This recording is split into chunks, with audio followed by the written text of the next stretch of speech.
So happy almost Thanksgiving to everybody.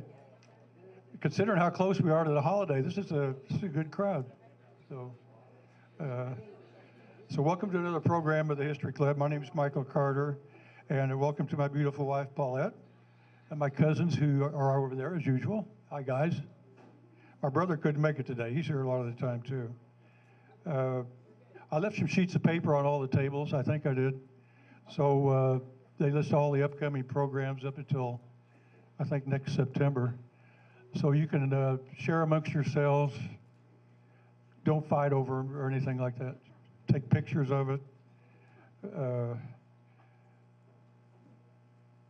So yeah, we have programs listed all the way up until next September, I think. And you know, keep in mind that these aren't set in stones. It's real people doing them, so sometimes things happen where people have to cancel. And we had our February program, a person had to cancel out, and at least for a while, and replacing that with another one. We just find a way to work around it. Many thanks to the American Legion Post for allowing us to have these programs. We've been partners in presenting and preserving local history for over 12 years. And thanks so much to their wait staff and kitchen staff. Be patient, because there's only one of Brooke here. She's running around best she can. And I'd like to also thank Cats TV for recording our programs for the last 10 years. And I'd like to recognize a fellow who's been recording these for the last few years, Dave Walter. And he has a helper today, Suzanne. It's a very important service to us because it allows us to upload each program to YouTube for people who can't make it to live programs. In addition, it allows us to preserve our local history for future generations to enjoy. And also thanks to our local history enthusiasts who attend these programs in person. That's great. We really appreciate your support. And also those who have to watch them on YouTube. I hear from them. They're all over the country. And they write and tell me, thanks for what you're doing. Keeps us in touch with home. How many new attendees today? Very many, okay. If you want to add your email address to our email list, you can write it down, and I'll give it to Stephen Brewer over here, who's taken on the job of helping us with these lists to help out George Carpenter. And thanks, Stephen. That's really great. So you can either give them to me or him, and I'll make sure they get to him. We don't sell your information or anything like that. Right now, Daniel Schlegel, the director of the History Center, would like to make a few comments. I'm on the board there, proudly. And a big thank you to Michael. Can we get a round of applause for Michael as well? I can't imagine what he does with trying to organize everybody. And Brooke did ask me, can anyone raise their hand if you have not placed your order yet? Is there anyone? Okay, nicely done, Brooke.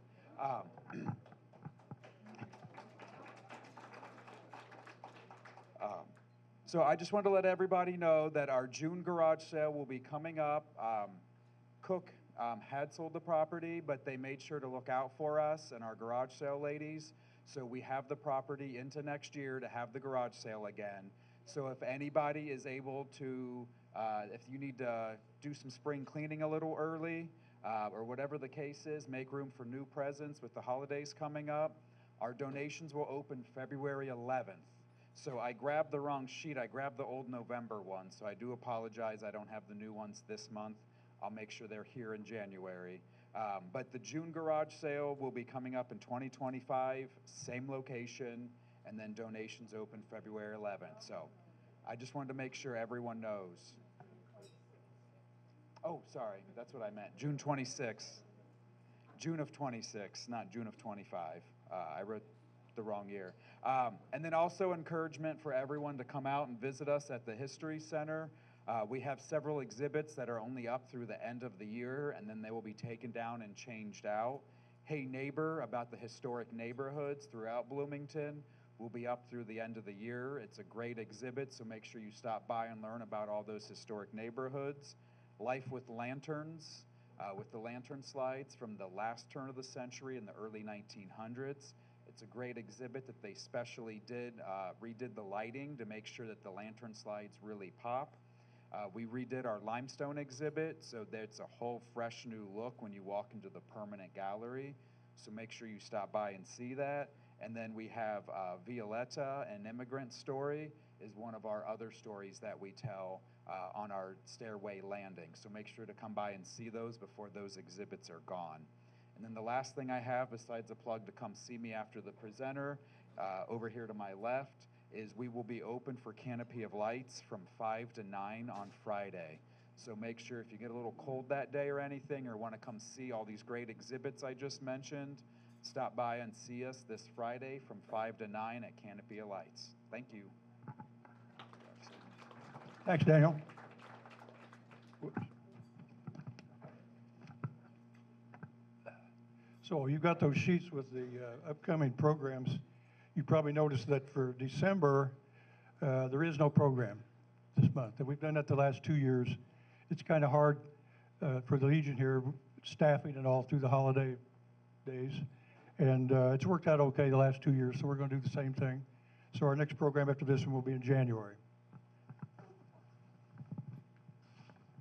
That brings us to today. Our presenter is Devin Blankenship. And Devin is a member of and past chair of the Monroe County Historic Preservation Board of Review, and he's the current president of Bloomington Restorations, which our friend Derek Ritchie used to do. So the name of our program is Modesto, Indiana, the middle of somewhere, Monroe County. You may not be familiar with it yet, but you will be after today. So Devin wrote from the bean blossoms up narrow ravines to high ridges of field and forest. Modesto is a rural community first dubbed by a post office with a California namesake, Modesto, California. But anyway, Derek, or Devin, elucidate us on this. I know who you are. Oh, listen to that. Okay. Thank you very much for joining me here today as I talk about my real hometown of Modesto, Indiana. One of my brags is I never lived in the city of Bloomington. I've always lived in Modesto, and even in utero, I was in an AFA area, which is an area for annexation, which was never annexed. So just one of my little rural brags. I want to give a few credits here at the beginning. First of all, I want to give photo credit to Clint Deck. You might know Clint Deck is a 4-H educator by day and a superb amateur photographer at sunset, apparently. Clint comes from a background of farming in northern Monroe County. I've known him since he was about 5. We rode the bus together. He helped neighbors reboot our High Hopes 4-H Club, which serves modern-day Modesto and beyond. I also wanted to mention the late, great Nancy Hiller. This was supposed to be, yeah, feel free to clap for Nancy Hiller. So this was supposed to be a chapter in Nancy's book many years ago when she was collecting essays on historic preservation, and I never got around to writing it. So thank you for believing in me anyway, Nancy. I wish you were here to roll your eyes about artificial intelligence and the M- debate. And definitely Jean and Don Rhodes, who are both no longer with us. Had it not been for Jean's research and Don's support and advocacy thereof, much of Modesto's history would have been lost. We neighbors thank you and miss you both. There they are at Falling Water. I thought that was a nice historic preservation picture to put. And Michael Carita. Oh, Michael Carita. Very much alive, though sometimes using an alias. Michael Carita, a close childhood friend, found the book on Modesto, which Jean Rhodes wrote, in the Indiana Room at the Public Library in the early 90s, sparking many conversations and further fueling my interest in local history. Growing up with Michael was always an adventure or case to be solved. I will never forget when we explored, redacted, ran away from, redacted, or found the truth behind, redacted. What memories? and of course my neighbors, some of whom are present today. Past, present, and future neighbors are what make Modesto what it is. Tellers of stories, throwers of parties, makers of meals, givers of advice, gratuitous bush hoggers of brush. If you need someone in your corner or someone to get the job done, look for someone from Modesto. A Hindustani or Dolomite might do, though. Okay, about me. So I don't have one of those Monroe County names. I'm a first-generation Monroe Countyan. My parents moved to the Modesto area 10 days before I was born. I like to take credit for it because it was because I was coming along that they were looking for a house. My childhood babysitter lived in a historic home and introduced my sister and me to the Monroe County Interim Report. For those of you who are real history nerds, you know what I'm talking about. For those of you who don't quite know what I'm talking about, it's our inventory of historic homes from 1989, which was created by Bloomington Restorations, which I'm now involved with. My grandfather is from a gold rush ghost town, Gilt Edge, Montana. So, I always love learning about local history here, and a lot of my family history is like Custer's Last Stand and burial duty of Custer's Last Stand and things like that. So, so we're the weird ones who live in Indiana. I spend a lot of time in Ireland, where nearly every bend in the road or every field has a name. You have your town, you have your townland, you have your parish, you have, everything has a name. I'm a teacher by day. Don't tell my employer right now. I'm a teacher by day, and I teach English and social studies, middle school and high school, online, which is why I'm able to be flexible like today. Okay, and then, no. I'm a longtime member of and past chair of Monroe County Historic Preservation Board and current president of Bloomington Restorations.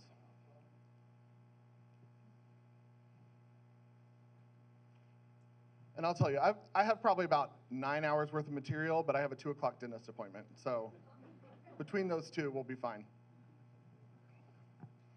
I'll just book out all of 2028. Michael can just put me on the, it'll be a Modesto year or something. So where is Modesto? North of Square Pond or Curry Pond. If anybody went ice skating or broke a leg or anything there, that might be memorable. Close to Oliver Winery. Remember the Star of Indiana? Have you seen the Scholars Inn Bakehouse baking facility? Do you know where the Sycamore Land Trust Bean Blossom Bottoms boardwalk is?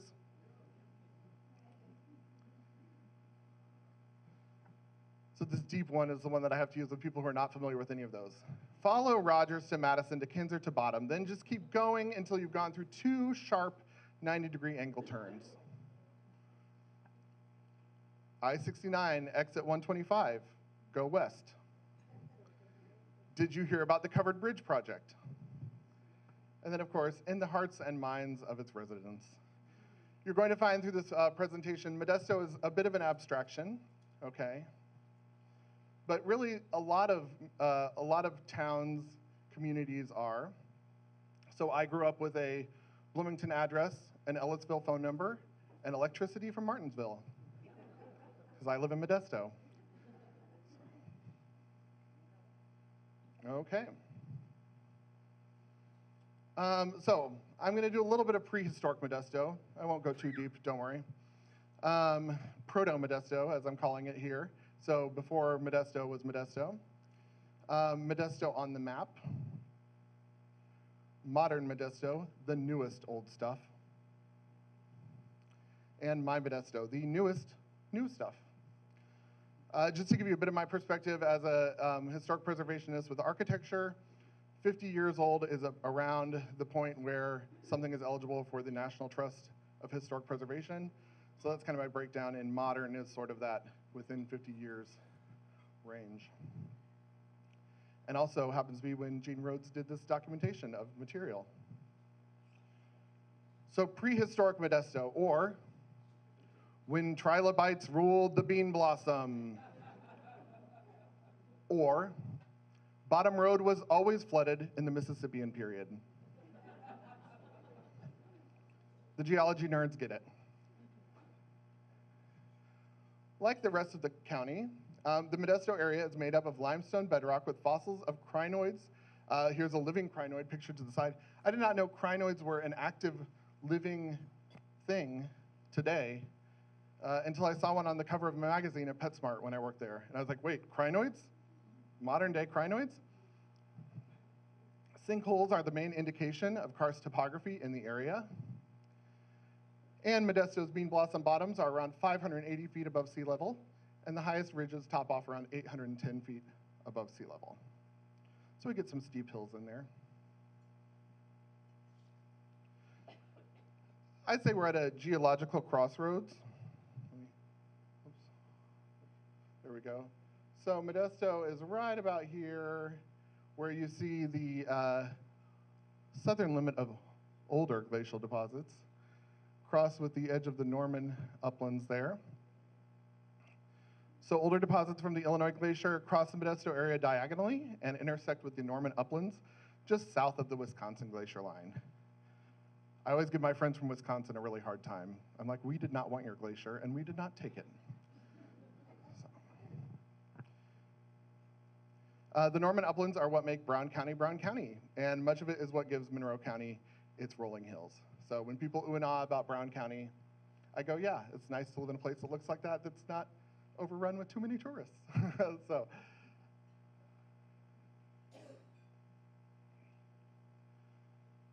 So the area was home to a range of indigenous peoples. This is not my area of expertise, so feel free to correct me with any knowledge you have or any information you have to the contrary.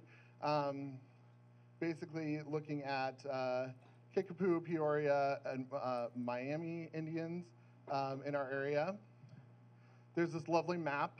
If any of you have the giant Indiana map book, that's like the historic map book, it's a beautiful book.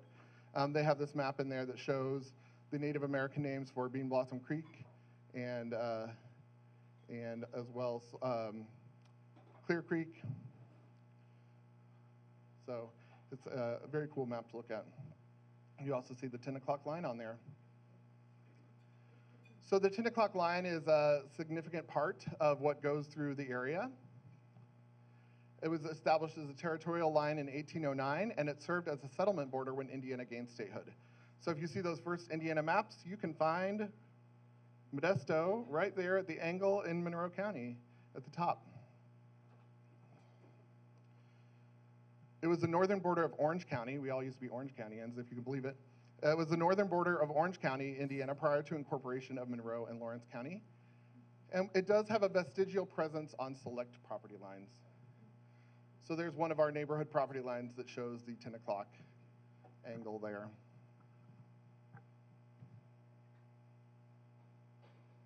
Proto-Modesto. Simpson Chapel. So a lot of you would have heard of Simpson Chapel.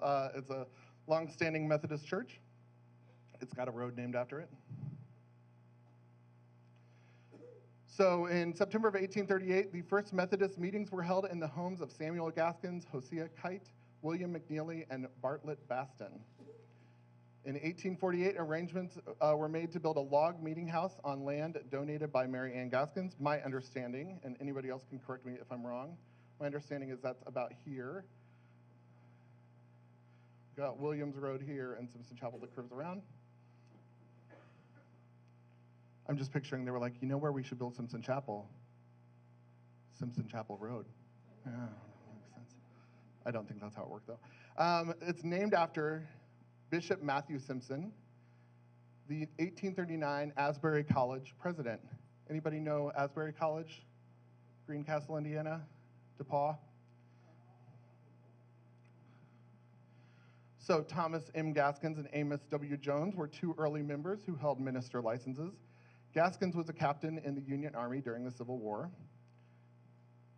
They built a small frame church just east on land from, it said in the report, James and Mary Mulphy, but I'm wondering if it's Mulkey because there's Mulkey Cemetery right there, just east. And basically they built another one here, and then the new one is over here, kind of off the chart here. And then in 1885, a larger building was started. So growing and surviving. So in 1886, Reverend John Crow was appointed to a 5-church circuit. As of 1963, Simpson Chapel was the only one of those 5 that still existed. In 1888 was when the new building was dedicated. Here's a picture of the new building. That is not 1888, but that's a picture of the new building. Those are World War I veterans. So clearly after 1888. Schools. It's always nice when a place has schools and churches that are the same name as the place, and you can kind of go, oh yeah. Well, that's not the case in Modesto. Everything's named something different. So we had Carlton School and Wayport School. I'm not going to bore you with close-up pictures of children you don't recognize standing outside a building that you can't tell what it is. It's a one-room school, and those are young school children. But one of the things I want to point out, I'm not going to read this whole thing for you. We had a custom in Washington Township that if we walked to school barefoot in the wintertime, we would take a heated up board or stone to set down and stand on to warm up our feet. Apparently this was a unique Washington Township characteristic. We're very innovative in Washington Township, I should tell you. And that's from the history of Monroe County, so if you want some leisure reading of Monroe County history, I highly recommend that book. We have an account from Dova Jones of Carlton School. It sounds pretty typical for a one-room school. Carlton School was just a one-room school, and they had just a sheet iron stove in there, and they had these rough seats, so the kids pay attention. They had these rough seats, and then they'd call them up to class, probably where they had to recite. They'd sit on that, and there was about 3 or 4 could sit on it. It was up by the teacher's desk. The teacher had one of the bells that whenever it was time for her to collect books, she would ring the bell, or he. One of our most popular teachers in Washington Township was Thomas Brown. That name comes up later. Thomas Brown worked at both Carlton School and Wayport School.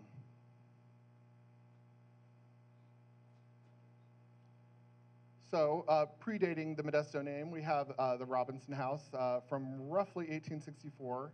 It's always tough in historic preservation to know for sure, but we can get pretty close. It is a very typical I house. You've got a 5-bay I house there for the historic preservation nerds.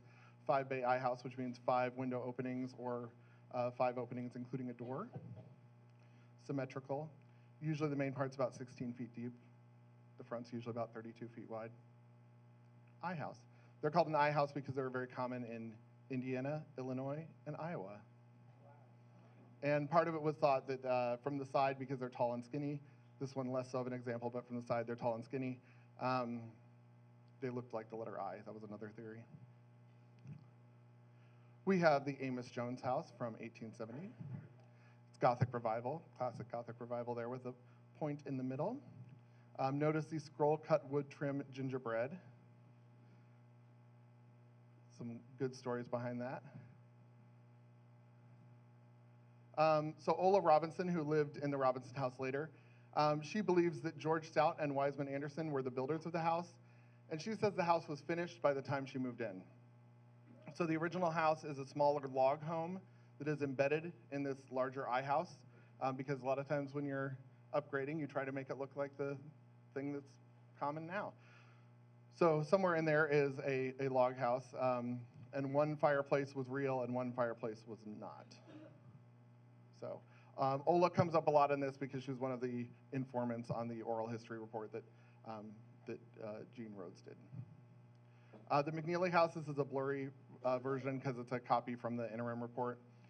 You'll see it again later. It's a very typical I house. Greek Revival, it has, I think, dental detail at the top, which is what makes it Greek Revival. And it's on North Bottom Road.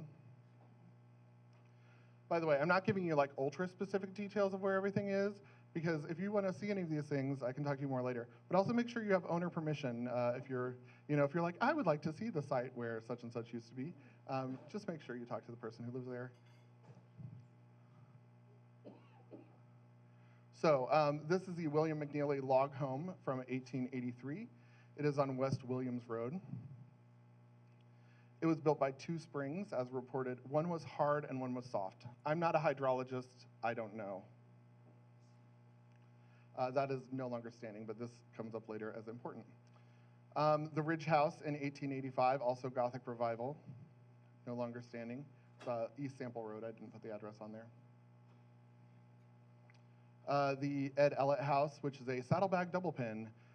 If it's got a chimney in the middle and it's got the symmetrical 2 front doors, 2 or more windows, then it's a saddlebag double pin. The 2 rooms are what make it double pin. The fact that the chimney is in the middle is what makes it a saddlebag. And that one is no longer standing. There's the Lawson House, which is a gabled L. This is not the best picture of the Lawson House, but you've been on 7th Street. You know what a gabled L looks like. I don't have to worry about that. And it's circa 1890, the namesake of Lawson Road, the Lawson farm there. The deck house, which I believe is probably Queen Anne. It's got some additions on the front, porches there. But the shape of it looks like a Queen Anne. I might be mistaken. The Jones House on North Bottom Road, which is no longer standing. And then the McMillan Bridge. Here we go, buckle up. I hope you got to see the covered bridge presentation, and if you didn't, I hope you go back and watch the covered bridge presentation, because Jeremy goes into a lot of detail of our local covered bridges and did a lot of research on it. So this was originally Milliken, or Milliken's Ford, where Jacob Milliken had a sawmill, but wagons kept getting stuck in the mud crossing Bean Blossom Creek. It's a single-span bridge, Smith truss, 115 feet long, 5-foot overhang, all the bridge nerds. 12.6 feet wide, 12 feet 6 inches wide, 12 feet 6 inches tall, shingle roof, cut stone abutments, which are still there, and weight limit 5 tons. It was written as Milligan in the commissioner's reports. The county, they always spell things wrong. I say that because I'm on a county board, and we sometimes spell things wrong. It's McMillan in some books. So a lot of times you'll see it as the McMillan Bridge. And it became known as the Williams Bridge when Wayne and Ruby Williams lived south of the creek. So the total cost was $2,646.80. I would love to pay that price for a bridge today. I might not want to cross that bridge, though. I don't know. The county paid, this is a very wise thing. The county paid for it a year later with 6% interest because they wanted to make sure the bridge was a good bridge before they paid for it. Sensible. Our local Joe Peden recalls the bump bump sound of hay wagons on the bridge, and so that's how he knew all of his hay wagons were still attached, was the bump bump, bump bump, bump bump. And the bridge was burned by arson in June of 1976. It was our last covered bridge in Monroe County. So we could have been called Milliken's Ford, Indiana, or McMillan Bridge, Indiana. Or, do you know who Ruby Williams is? Indiana. So getting Modesto on the map. Modesto, Ellettsville's only star route. I saw that for the first time putting this together. I never noticed that before in there. Ellettsville's only star route, something we can be proud of. Post office origins. So there's the house from earlier, the William McNeely house. And at the time, as residents of McCamey McNeely, you know, the McNeely name is popular in northern Monroe County, and Florence Gaskins. McCamey named it Twin Springs Farm because of those 2 springs, the allegedly soft water, allegedly hard water. Like I said, I'm not a hydrologist, so I don't know. And on April 6, 1892, McCamey McNeely was appointed the first postmaster of Modesto. He was unsure of what to name the post office. He obviously hadn't looked at some of the other things around the area to call it Milliken's Ford or anything like that. But he got a letter from his cousin, Cal Phipps, in Modesto, California. And so there it was, the Modesto post office. There we go. We could have done a lot worse with names. I mean, it could have been a really lame place name, who knows? You know. So we're doing okay. The post office and grocery store were in a building next to the house. A mail was retrieved from Ellisville. Oh, it got an extra L in there. Oh, that's what happens sometimes. It must have stuck. See, people usually do too few L's. I'm making up for other people's. I want Ellisville to be on a local. Ellisville and Jiffy Treat need to be on a local spelling bee, because if people can spell both those things right, Ellisville and Jiffy Treat, that's like a shibboleth. You know, they've got their Monroe County knowledge. So mail was retrieved from Ellisville twice a week. Modesto consisted of those who came to the post office to get their mail by horseback or on foot. So a lot of times when we're doing a modern perspective on what Modesto is, could be, we can think about like, well, what would be reasonable to get to that location on foot? And this is on West Williams Road near Bottom Road. And on July 6th, 1896, Ruby Williams was born to McCamey McNeely and Florence Gaskins. So here's some newspaper articles about the post office. It talks about a fire, which is not mentioned at all later, just in this, you know, any of the oral history reports don't really mention it. And then also Daily Mail. We upgraded to Daily Mail, which we still sometimes get today, if we're lucky. Here's some of the documentation about the post office, location of the post office. This is one from 1898, I believe. I can still read cursive. I'm old enough to be able to read cursive, but also my 5th grade teacher's here, so I should still be able to read cursive, right? That's like the test.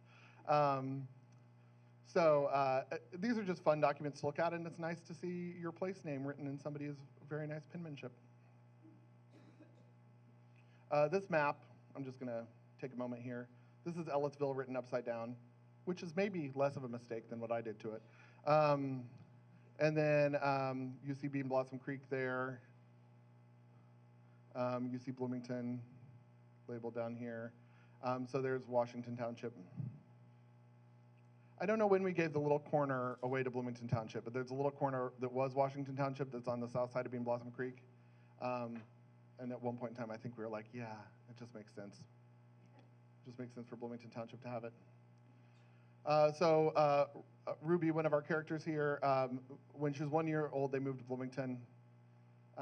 And Roscoe Gaskins became the postmaster October 21st, 1897 to April 21st, 1900, keeping the post office in the same location for a year before moving it down to Ruby's grandmother's farm, which is on Bottom Road near North Maple Grove Road, or Old North Maple Grove Road, as you may know it, with the connection now to the covered bridge. On April 21st, 1900, W.E. Eddie Gaskins was appointed postmaster and kept the post office going until October 31st, 1903, when the rural route was established from Ellisville. Consolidation gets us most of the time in rural areas. McCamey McNeely built a racetrack. This is just a total aside. McCamey McNeely built a racetrack for the horses to the east of their home in Modesto. So off of Williams Road is a field that is known as Racetrack Field, and that's where McCamey McNeely would have his horses racing. There's a tragic tale I don't go into on here, but they had horses in a barn in town at 10th and Dunn Street, and he kept the barn locked so the younger son wouldn't get in there. And the barn caught on fire, and the horses died, and it was a horrible, tragic tale. Okay, so we have the post route map here. So you see Modesto here, and you see how it connects to Ellisville. So there's a little connection there. Not Dolan, not Bryant's Creek or Bryant's Corner is like Hindustan or Hindustan, depending on your persuasion. You also see on here Gable and Godsey. There's a Godsey Road up there. And 1908, you see Modesto here. Bryant's Corners, Godsey Gable, Lemons over here, Dolan. I like seeing they have Yoho on here, and I was like, oh, yeah. See, if you use a name, people know it. 1908, Modesto's post office was closed already. So being on the map is not contingent on having a functional post office. Don't let people tell you otherwise. Okay. Just a little note about beekeeping, which is a common practice of many of our neighbors today. Ruby Williams, the one that you saw pictured there next to the log home, one of her summertime jobs was to sit on the side of the hill and watch her father's honeybees swarm, because, as Ruby explains, the swarms would eventually leave if you didn't watch them and know where they ranged and take care of them. She used to get rather tired of having to sit out there because the bees wouldn't always swarm when Ruby thought she would like for them to.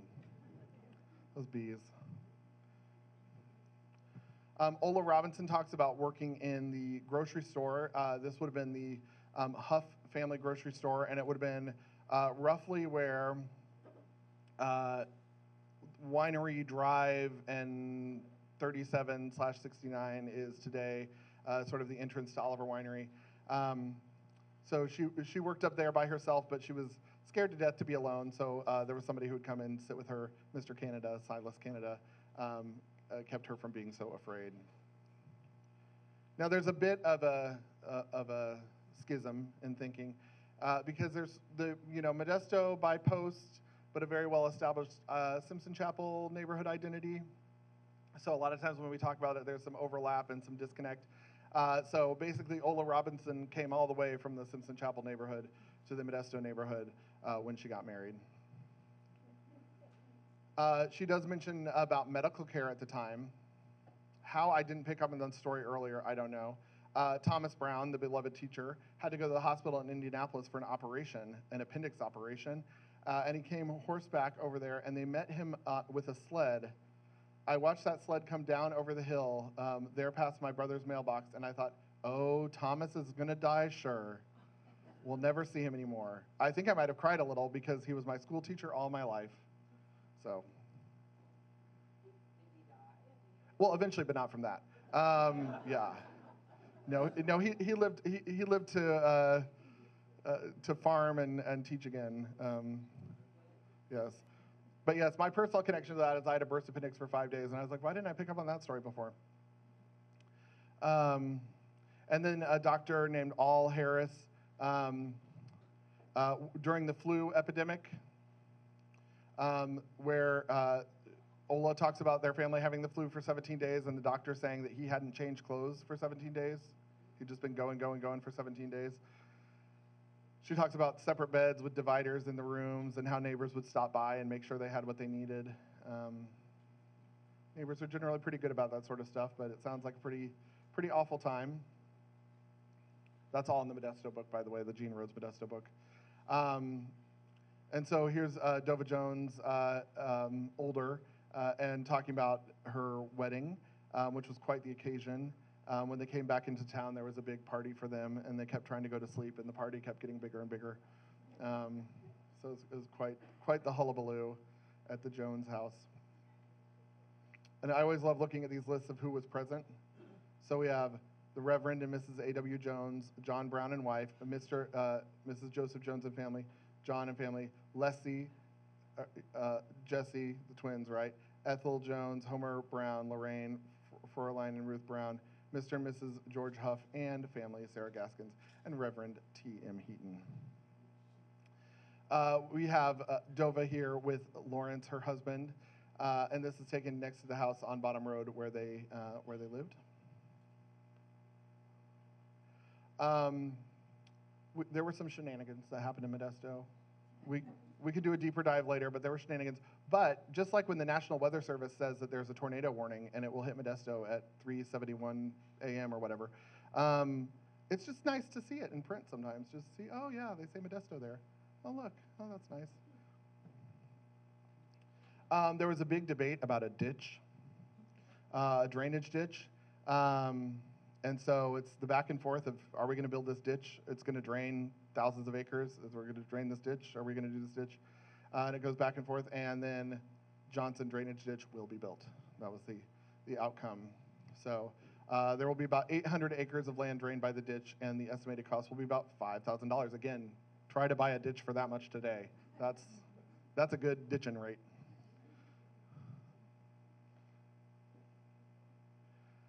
I like this gossip section over on the Bean. They were hip even then. But they talk about the public ditch, the Huff store, Ruby and McCamey McNeely and A.W. Jones and Robinson Mill. They talk about who's sick. Let's see, Fred Brown has the measles. Otis Huff opened his general store near Simpson Chapel. Township trustee stuff. Oh, McCamey McNeely went all the way to Stanford, pretty far away, to talk about the proposed Pike Road. Have I been to a proposed Pike Road meeting or two? Geez. I had to do all the I-69 study period on Historic Preservation Board. And then they talk about the Robinson Brothers, the public ditch, there we go, Church at Simpson Chapel, and discussion club. Why don't we have a discussion club anymore? Okay, so Simpson Chapel has long been a grassroots center of community. Here I say old and gray, blue and gray and gray, that's okay. So here are Civil War veterans at Simpson Chapel Methodist Church. You'll notice they didn't all fight on the same side of the Civil War, and that's okay. Rural Midwestern life is all about getting along with neighbors who may have different backgrounds. We've always been an eclectic blend in rural Monroe County. Ruby here talking about Simpson Chapel. There weren't so many other activities to be interested in and not so many easy ways to get other places, and they appreciated going to church. That was the one outlet they could have as their social life as well as religious life. So Simpson Chapel played a role as a center of community in north central Monroe County at the time. Dova Jones talks about the old-fashioned church where they used to have the two separate doors and the men and the women would sit on different sides, and then they remodeled it, and then the men could sit with their wives or anyone they wanted to. Oh my. And then we'd have big crowds, and we had, well, when I first went up there, I'd never been to a church where they had them kind of seats, split seats that way, benches I call them. We don't have a whole lot of chair variety in rural Monroe County. Ola Robinson talking about Simpson Chapel. I grew up in the Simpson Chapel neighborhood, and I'd go to church and Sunday school at Simpson Chapel Sunday morning. My grandfather would hitch up the horse and buggy and take me to Dolan. I had good friends down there and Sunday school in the afternoon, then back home, and then we'd go to church back at Simpson Chapel that night. That's the way my Sundays were when I was a kid, as long as I can remember. She also talks about playing the organ. Ola Robinson talks about playing the organ. I was just a child, and my music teacher, and it's written as Johnny Naylor that way, but I feel like must be related to our Northern Monroe County Naylors. He'd call me Holy. She talks about how they put the H in everything, she thought, with that accent. But he taught her how to play well enough that she could play for his and his wife's wedding. So that sounds like a quick turnaround there. And she played for that and played for lots of other weddings for about 60 years. And then, like all buildings tend to do, at some point in time, there was a fire at Simpson Chapel. February 4th, 1951, Simpson Chapel, that structure I showed you earlier, burned down during Sunday school. There's a harrowing tale here. So they got together a building committee: Leslie Jones, Ruby Williams, Lee Ridge, Robert Buzzard, Wayne Williams, and James Ridge. Some of those names probably look familiar to you. So Simpson Chapel 4. So it was dedicated on October 31st, 1954. We have a couple things that are October 31st in here, I noticed. There's a few different things that land on that day, and I found that interesting, that was a recurring date. The new brick church was dedicated by Dr. W.T. Jones, district superintendent, conducted Russell Brown, board chairman, presented the edifice. And this is the building that still stands there on, 500 Simpson Chapel Road today. Johnson Chapel was a short-lived Presbyterian church. Johnson Chapel was built down by the intersection of Bottom Road and Denny Road, which there was a lot of Johnson property down there. Presbyterian church, here they talk about all the people who would attend and all the great crowds. And apparently the pews got stolen, and that was the end of Johnson Chapel. But we know it wasn't Ruby Williams or Ola Robinson, because she sounded kind of uncertain of what types of seating they have at churches, so I don't think it was her. Does anybody in our neighborhood have a house that just has random pews in it, and they're like, oh, okay. We've been hiding it for a while. The covered bridge. So Ruby talks about the covered bridge. It was built in 1879. She remembers her father talking about it. He worked on the bridge when he was 19. It's always been very near and dear to her. She tried to protect it in later years when commissioners talked about replacing it with a metal bridge. Have I got a story for her? They didn't replace it at all for about 40 years, and then they replaced it with a covered bridge. But she kept working on that. She had heard a story from her husband about somebody who was afraid of ghosts, and somebody coming through the bridge on a horseback had a dummy like thrown down at them to scare them, and he was frightened all the way back home. So covered bridges do sometimes harbor some shenanigans. Okay, modern Modesto, the newest old stuff. So Ruby Williams here, this is 1979, Senior Citizen of the Year.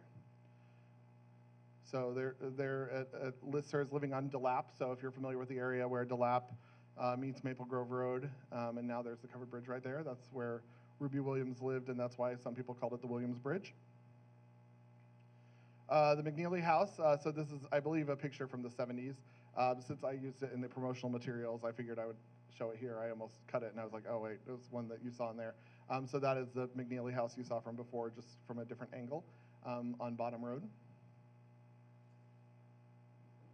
There's the Ed Ellett House from afar in 1976 on an unpaved unplowed Williams Road, as red as I remember it.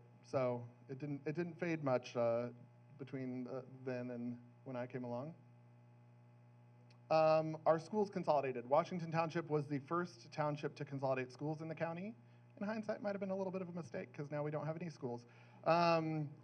We had Washington Township Consolidated School, which I believe was 1929, first made up of 4 consolidated schools, and then they kept adding the other ones in. And it was said to be a Sears Roebuck building. And then they replaced it in 1967 with the modern Brown School that you see there. Oliver Winery. Did not look like that when it opened, but Oliver Winery opened in the early 70s. And we lost the bridge, 1976. So I'm going to go a little bit into my version of Modesto, what I've experienced, and it'll touch on some of the other previous points, and then we can open it up to questions, conversation, anything like that. So the first thing I wanted to talk about was toxic threat leads to environmental restoration. So I was about 5 years old, 6 years old. No incinerator, stop toxic dump, don't just drive by. Call COPA, 333-8888, I think was the number. So at one point in time when our community was looking at building a PCB incinerator on the south side of the county, and a toxic ash dump on the north side of the county. That was out on North Bottom Road. So that very much affected our local community. And I believe the sequence of events was one of our neighbors, Barbara Russell, donated land. And it was like, well, how could they put a toxic ash dump next to this wildlife sanctuary? And so there's the Muscatatuck Russell unit out on North Bottom Road. And that was the beginning of wetland restoration on Bottom Road and in the Bean Blossom Bottoms. And then I believe like Sassafras Audubon Society came along, Sycamore Land Trust came along, and then Sycamore Land Trust has done quite a bit on what was a former Johnson farm property, probably as well as others, in the Bean Blossom Bottoms. So there you see a nice tall skinny bird on the new boardwalk. That's the new one. And you see a bobcat there. So they've been doing a lot with environmental restoration. There's a fairly current picture of what all's going on there. There's the Russell unit there. Wait, no, Russell unit there. That's kind of the first part that happened. And then they've got the new additions there, the Oliver property there. So it's all the Bean Blossom Bottoms lowland. One of the other things you'll read about in the Modesto book is all the farm kids who had to help their families clear out brush and trees, and then to see it all go back to brush and trees is a bit odd. You do see on this a reference to the covered bridge. That's right down here, Old Maple Grove Road. I will, while we're on this map, just show you a couple of things. So a lot of times when you look on a map and you see Modesto, it'll be here at the intersection of Bottom Road and Simpson Chapel. I talked about a few historic properties along here. Carlton School was down here. Johnson Chapel was over here. And then there's some more over to this side, and this is the highway here. So, June 2008. Most of us who are in the area remember, what was it? Was it the 8th? It was a Saturday of the big flood in rural Monroe County. And I saw this quote from Dova Jones from 1976, where she said, "Oh, it used to get out terrible. It don't get out anymore like it used to." And it's like, oh, Dova, if you would have seen it on June 8th or whatever, 2008, it was probably how you remember it. So, so she had probably experienced some of those big 100-year, maybe 1,000-year floods.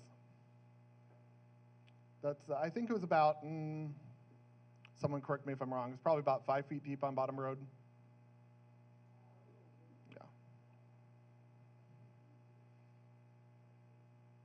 Yeah. We did get signage. They'll steal it, people said. Yeah, they'll steal it, but maybe it'll take a while. It did, it took a while. It's all been stolen now, but it took a while. Here's Gene Rhodes, who wrote the Modesto book and rewrote the Modesto book, posing next to one of the signs there. I-69 has been another big topic. Here's our view of Sample Road pulling off the highway in 2014. 2015, when it looked like a tornado had gone through. I could just make all of you sit here for 5 years so you can get the feeling. Then 2017, then 2025, this is what it looks like.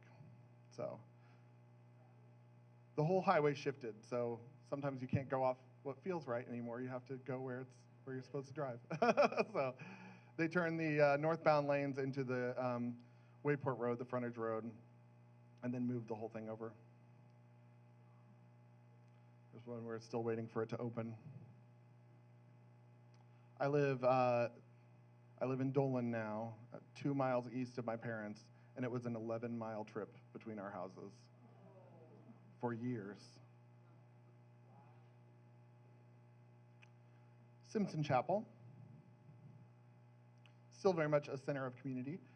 So it is now the Washington Township Community Center. Simpson Chapel attendees still have use of the building for as long as they want to continue using it. But it is still functioning as a point of community for all of us. And there's the rebooted High Hopes 4-H Club there, decorating a bulletin board in the basement. And then Brown School. You might have heard of Star of Indiana. So shortly after Brown School closed, Cook bought the building for Star of Indiana. It's very interesting that there's people I've never met who love Brown School as much as I love Brown School. There are people who have pictures, they're like, we're so happy to be back at Brown School for this event or this weekend.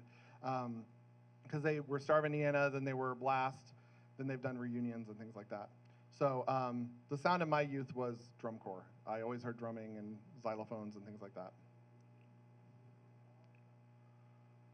The covered bridge. The covered bridge was finally replaced. In March of 2019, they had the ribbon cutting ceremony. It is the repurposed, I'm always very careful about how I say this, because I always say it in a tongue-in-cheek way. The repurposed Cedar Ford covered bridge parts, about 20%, very well reconstructed into a full-fledged covered bridge that looks exactly like the Cedar Ford covered bridge looked.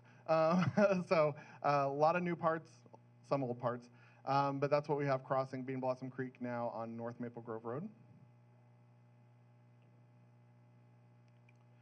And then I wanted to point out restoration in action.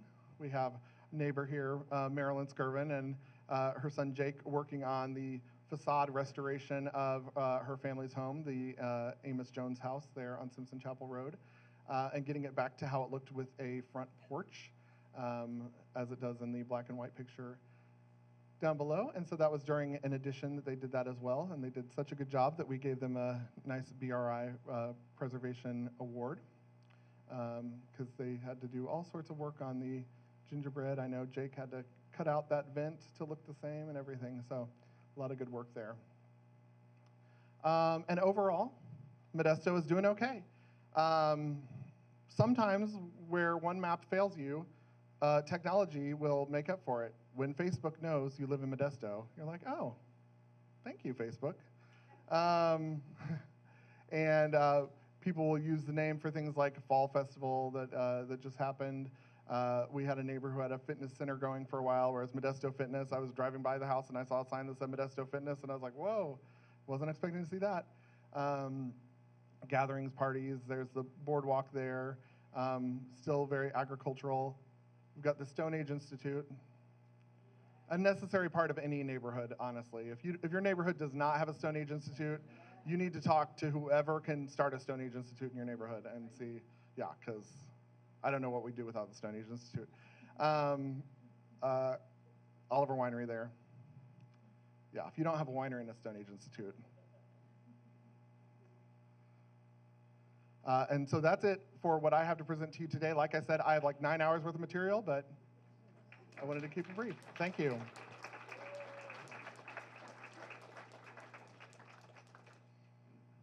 Questions, comments, concerns, observations? Yes? So the name came from the cousin who wrote a letter from California. So the first postmaster's cousin lived in California, in Modesto, California. Yep, yeah. You showed a picture of the red house owned by Mr. Ellett. Mm-hmm. Is that who Ellettsville is in? I'm guessing he's related to the same Ellett family, I would imagine. Yep, Jan. Oh, she's got it written down. Yeah, This is a great presentation. thank you. So, I feel like you're a plant. Why, thank you, stranger, who I do not serve on a board with. okay. So, speaking of that, segue into, so are the Russells you're talking about, are they the namesakes of Russell Road? No, this is a Wrestle. It's very close. It's R-E-S-T-L-E. Okay. Wrestle, yeah. So, another question, how much of this area is in the historic district? The first rural historic district? Zero of it is. A lot of it was in the original proposed version of Maple Grove Road Rural Historic District. There's a map in the History Center in the main room downstairs. There's a map where you can see the original proposed Maple Grove Road.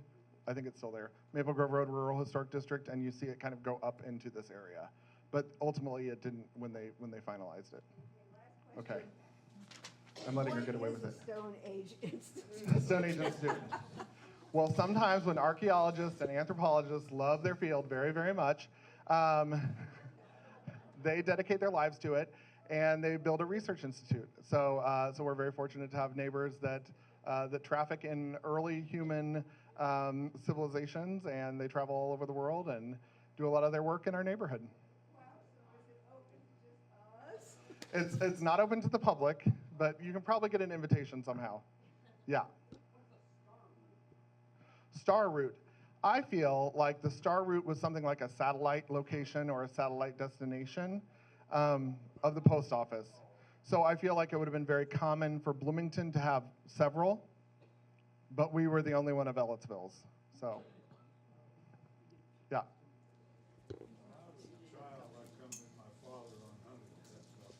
And I remember a grocery store that I believe was at the corner of Bottom Road and Central. Yep.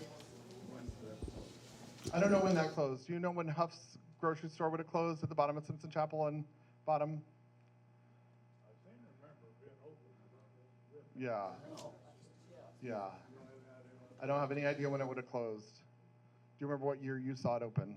Well, I saw it after it was closed, but that would have been when I had my own driver's license. Okay.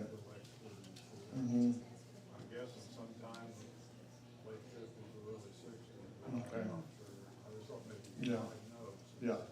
So yeah, he's thinking maybe late 50s, early 60s, might have been when it closed, yeah. Just related to what he asked, I said, I remember there was something there, but was falling down in the early 60s. I remember that too, but And I can remember a sign, something I think said Modesto. Yeah, I've heard remember tell of all the that. sign also, yeah. at one time it was open when I was pretty young. I never remember even being in the place. Yeah. The other thing is on those U.S. Geological Survey maps, it's a Modesto quadrangle. So when you're at JL Waters and you're buying your maps, your topo maps, it's Modesto quadrangle. Yeah. What was the bus route that picked up you and your cohorts and Michael Carita? Well, Michael Carita did not ride my bus. I was not that lucky or devious. But yeah, no, we basically had a Williams Road to Arlington bus route. So it was a strange day when we started picking up the Fritz Terrace kids because it was like an alien species. It was like they're all standing together in a cluster at this corner. What are they doing? Oh, it's a bus stop. Oh, we didn't know that. We all got picked up at our driveways. We'd never seen that before. But yeah, it was a pretty sparse pop. We rode the bus for about an hour. Yeah, that's when they were talking about closing Steinsville School. I said, well, it'll be about an hour for them to get to school. And they're like, but it's so close. I'm like, it'll be in about an hour. That's how bus routes work. Yeah. Yeah. What do you know about the Robert Johnson log cabin that's still extant there at bottom of Denny? I don't know a whole lot about it. That would probably be a Mike Baker question. But yeah, and I know like there was a Sycamore Land Trust sign about Robert Johnson there on one of the viewing platforms. I don't know if it's still there or not. But yeah, Mike Baker would probably know more about the cabin. Yeah, okay. Yeah, it's there, just somewhere else. Yeah, Dwayne. Was the Brown School namesake the longtime educator? Yes, thank you for making that connection, yes. So Brown School was Thomas L. Brown Elementary School, and it opened shortly after he passed away. And he is buried directly across the street from it. So you can stand at his grave, look at the school, stand at his grave, look at the school, right there. Yeah. Other questions, thoughts? School being used for now that? Cook still owns it, and there is a dance studio that's renting it right now.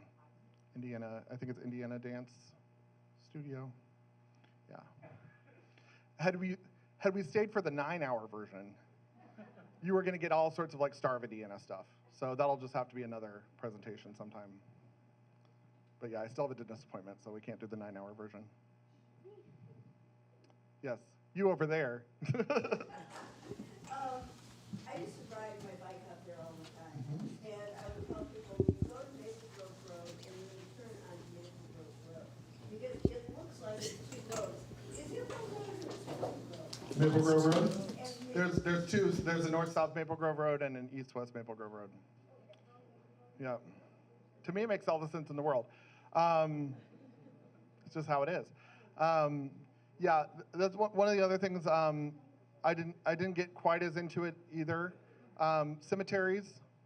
When you get into cemeteries, there's the 1939 Cemetery Index, and then the newer publication on cemeteries. I can't remember the year that was. I'm looking at you because you might know off the top of your head. There was the newer cemetery publication made that shows pictures from the 1939 book, and that's also where you get to see what road names have changed, where it will be like, oh, it's there on Consolidated School Road, and it's like, otherwise known as Chambers Pike. Or it's like, oh, it's there on Bean Blossom Road, otherwise known as Bottom Road. So Bottom Road is one of the newer roads of the neighborhood. You would think like, oh, it's there, it's basic, goes along the hill. They didn't want to deal with all that mud, so basically everything came in from the top and went down, and then eventually they built Bottom Road at the bottom. We have very logical road names. It's usually named after the family who owned a major farm on that road. Or geography. It's at the bottom, it's Bottom Road. We try to be basic like that. Any other questions, comments, concerns? Any history facts you want to throw in? Something I didn't mention that's your favorite Modesto or Washington Township fact that you were just dying for me to say? Yeah, go for it. My great-grandfather lived across, right up Bottom Road before it went up to Simpson Chapel. Right there on the corner, across from the building I think we've been talking about. His last name was Quisnan, and there are lots of Quisnans around Yeah. in that area. Yes, and I believe the house that I put on there as the Robinson House 1964 had been a Wisnand house as well. But yeah, because I saw the name Edna Wisnand associated with it as well. Yeah, so a lot of Wisnands. That's the other thing too, is to kind of watch in family lineages, who marries who, and you sort of see names shift around. And then when you see a new name, you're like, oh, the daughter inherited the land and that's the husband's name, or something like that. Sometimes will make sense there as well. Other questions? Facts? Okay, well, thank you very much. I appreciate you having me, and I enjoyed sharing this with you. And I've got 8 more hours worth of material, so we can cover that some other time. So, thank you.